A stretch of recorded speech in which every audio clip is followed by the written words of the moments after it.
സൈസാണ് നമ്മുടെ മുഖം കണ്ടാ അറിയാം അതൊക്കെ മനസ്സിലായി. ഇങ്ങനെ പല പല രീതിയാവുമാർക്ക് പല ഇങ്ങനെ നടക്കുക കുറെ ആവുമാർ. ഒരു മോഹൻ സിംഗ് എന്ന് പറയുന്ന ഒരു ഗൂണ്ടയുണ്ട് നമ്മളെ കൊല്ലാനായിട്ട് ഇങ്ങനെ നടക്കുക.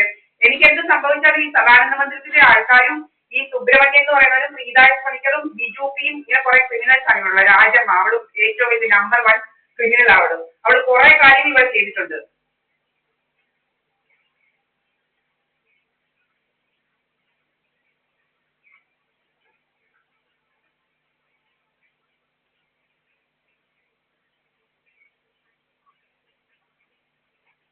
ഒരു SNDP ഉണ്ട്, ഒരു 323 നമ്പർ SNDP അവിടെ കുറെ എണ്ണം ഉണ്ട്. ഒരു സാമി എന്ന് പറഞ്ഞൊരുത്തം വരും, ഒരു നംഗ്ലി എന്ന് അവന്റെ പേരൊന്നും നോക്കിയിട്ട് നംഗ്ലി എന്ന് പറയുന്നവന്റെ മോനാണ്. ഒരു ഏതോ ഒരു കോൺഗ്രസ് നംഗ്ലി എന്ന് അവന്റെ എന്താ യഥാർത്ഥ പേരൊന്നും പറഞ്ഞില്ല. അവനെ ഒരവൻ അവനിങ്ങനെ ഫോൺ കൊണ്ട് വന്നിരിക്കുക. നമ്മുടെ വൈഫൈ പാസ്വേഡ് ഒക്കെ ഞാൻ ഈ ക്യാമറ വർക്ക് ചെയ്യുന്ന ഒരുത്തനെ വിളിച്ച് അനു എന്ന് പറയുന്ന ഒരു ക്യാമറ ടെക്നീഷ്യൻ അവൻ എന്റെ പാസ്വേഡ് ചോദിച്ചായിരുന്നു. അപ്പൊ ഇവന്മാരെ ഇങ്ങനെ വരുന്ന ഇത് ചെയ്ത് അവനോട് പാസ്വേഡ് ഒക്കെ ചോദിച്ച് നമ്മൾ പറയുന്നത് കേട്ടോണ്ടിരിക്കും ഇവന്മാര്. ഇങ്ങനെ ഇവന്മാർ ഹിഡൻ ക്യാമറാസ് നമ്മുടെ വീട്ടിൽ ഇതാക്കുക, പല പല രീതിയിലുള്ള കാര്യങ്ങൾ ഇവിടെ ചെയ്തു വെച്ചിരിക്കുന്ന ഇവന്മാര്.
ഒരു ശരണ്യ കൃഷ്ണൻ ഏതാണ്ട് അവളെ ഡിഫോമേഷനെതിരെ അവൾക്കെതിരെ കേസ് കൊടുക്കണം ഡിഫോമേഷന്.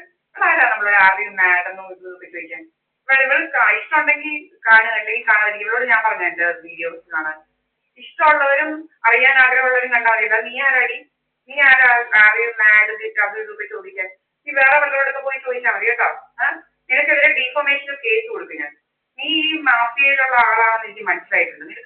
നിനക്ക് ഇത്ര രോഗമൊന്നും നിനക്ക് ക്രിമികടി ഉണ്ടോ? ക്രിമികടി ഉണ്ടെങ്കിൽ നീ നിന്റെ വീട്ടുകാരുടെ അടുത്ത് തീർക്കാൻ മതി. അല്ലാതെ മറ്റുള്ള പൊതു ആൾക്കാരോടൊന്നും നീ തീർക്കണ്ട ക്രിമികടിയൊന്നും. മനസ്സിലായില്ലയോ? ക്രിമികടി.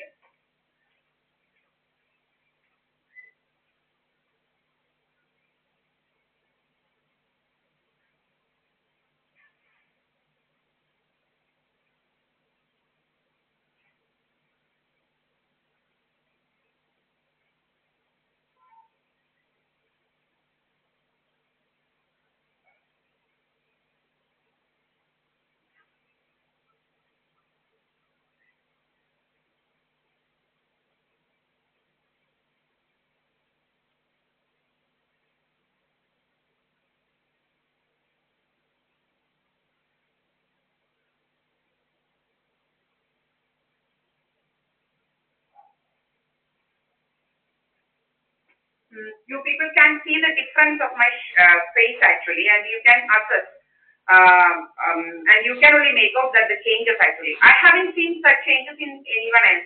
These criminals are after me, medical mafia criminals. ഞാൻ പറയുന്നുണ്ട് ശ്രീരാജ് പണിക്കർ മെഡിക്കൽ മാഫിയ. അവള് എന്തുവാ ഇങ്ങനെ BJP-യിലൂടെ പൊറുക്കാന്ന് പറഞ്ഞ് നടക്കുകയാണ്. എന്നെ അങ്ങ് വകവരുത്തിയേച്ച് എന്നെ എങ്ങനെങ്കിലും വകവരുത്തിയേച്ച് ഇങ്ങനെ പൊറുക്കണമെന്നാണ് രാജമ്മ. എനിക്ക് മകളുണ്ട്. എനിക്ക് സക്സഷൻ വഴി എന്റെ പ്രോപ്പർട്ടി പോകാനായിട്ട് എനിക്കൊരു മകളുണ്ട്. രാജമ്മ അവളുടെ ഇളയ മോടെ ഈ ശ്രീരാജ് പണിക്കറിന്റെ ഇളയ മോടെ ഫോട്ടോ കൊണ്ട് തരുന്നത് എന്നെ കാണിക്കുന്നു. അവളുടെ ഫോട്ടോ ഇളയ മോടെ ഫോട്ടോ ഞാനെന്തിനു കാണാനാ? അവളുടെ ഇളയ മോളെ എന്റെ വല്ലൊരു കാണും. എനിക്കൊരു കൊച്ചുണ്ട്. രാജമ്മ എന്റെ കൊച്ചിന്റെ ഫോട്ടോ അല്ല കൊണ്ട് കാണിക്കുന്നത്. ഏതോ കണ്ടവളെ കൊച്ചിന്റെ ഫോട്ടോ എനിക്ക് കൊണ്ട് തരുന്നത്. ഇവളുടെ ഉദ്ദേശം എന്ത്? ഇവളുടെ ഉള്ളിലിരിപ്പ് എന്തുവാ? ഇവളുടെ ഉള്ളിലിരിപ്പാണ് കാണിക്കുന്നത്. ഇവള് കുറെ കാര്യങ്ങളൊക്കെ ഇവള് ചെയ്യുന്നുണ്ട്. ഈ രാജമ്മ എന്ന് പറയുന്നത് നമ്പർ 1 കളി. അവള് ഭീഷണിപ്പെടുന്നു. ഇത് എന്റെ അച്ഛന്റെ വീടാ, അല്ലാതെ അവളുടെ അച്ഛനുണ്ടാക്കിയ വീടല്ല ഇത്. വല്യത്തെ കൃഷ്ണൻ ഉണ്ടാക്കിയതല്ല, ഇത് സഹദേവ പണിക്കർ ഉണ്ടാക്കിയ വീടാ. അവൾ ഇവിടോട്ട് വന്ന് കടന്ന് ഇവള് സാമർത്ഥ്യം കാണിക്കാന്. ഇവള് നമ്മളോട് പറയുന്നു ഇവിടെ വന്ന് ആത്മഹത്യ ചെയ്യുന്നു എന്റെ വീടിന്റെ ഫ്രണ്ടിൽ. നമുക്ക് പേടിപ്പിച്ചു തന്നോളൂ. അവൾ ആത്മഹത്യ ചെയ്ത് ഞങ്ങളെന്താ പറയണം? അവൾ ആത്മഹത്യ ചെയ്യുമ്പോൾ എന്തുവാന്ന് വെച്ചാൽ ചെയ്തിട്ട് പോകണം. അവളെ ഗേറ്റിന് വെളിയിൽ അവർക്ക് എന്തും ചെയ്യാം. ആത്മഹത്യ ഞങ്ങൾ ഉത്തരവാദികളല്ല. അവളെന്തോ പേടിപ്പിക്കുന്നു. ഞങ്ങൾ അവളെ ഇതിനകത്തോട്ട് കയറ്റി ഇതാക്കുമെന്നാണ് വിചാരിച്ചത്. ഇങ്ങനെ ഏതാണ്ടെല്ലാം ഗൂഢമായിട്ട് ആൾക്കാരോടൊക്കെ ഭയങ്കര ഇതാ. ഇവിടെ കുറെ ആൾക്കാരെ കയറ്റി വെച്ചിരിക്കുകയാണ് അവരുടെ ജോലി. കുറെ ആൾക്കാരെ ഇങ്ങനെ വരുത്ത, കുറെ ആണുങ്ങളെ എല്ലാം വരുത്ത് ഇവിടെ ഉരുന്നുണ്ട്. ഒരു SNDP-യിലെ ഒരു എന്തുവാ ശീലൻ എന്ന് പറയുന്ന സുശീലൻ ഏതാണ്ട് അവന്റെ പേര് നെടിവറമ്പില്. അവനെ ഇവിടെ വിളിച്ച് കയറ്റുക. ഒരു ഓട്ടോക്കാരൻ ഡ്രൈവർ ഉണ്ട്, അവനെ വിളിച്ച് കയറ്റുക. ഒരു പത്രക്കാരൻ, ഒരു ദേശാഭിമാനിക്കാരൻ, അവനെ ഇവിടെ വിളിച്ച് കയറ്റുക. ഓട്ടോക്കാരൻ പാലുമായിട്ട് വരുന്ന പാലുമായിട്ട് ഒന്നും ഇവിടെ ഫ്രണ്ടിൽ വെക്കാൻ പോലുണ്ടെന്ന് വെച്ചിട്ട് പോകായിരുന്നു. ഇനി അടുക്കള വരെ കയറിയാ ഇങ്ങനെ വരുന്നവരെ. എന്നിട്ട് നമ്മുടെ ദേഹത്തോട്ടൊക്കെ ഒരു നോട്ടമൊക്കെ ഉണ്ടോ ഒക്കെ നമുക്ക് എന്നിട്ട് പിന്നെ രാജനെ ഇങ്ങനെ കയ്യെ പിടിച്ച് ഇങ്ങനെ ആട്ടി അടക്കുക. അവള് പോയി. ഞാൻ അത് അപ്ലോഡ് ചെയ്തിട്ടുണ്ട്. പോലീസുകാർ വന്നപ്പോഴത്തേനും കയ്യേലും പിടിക്കണ്ട കാലേലും പിടിക്കണ്ട. ഇവരുടെ റോക്കറ്റ് പോലാണ് അവരെ എത്തിയത്.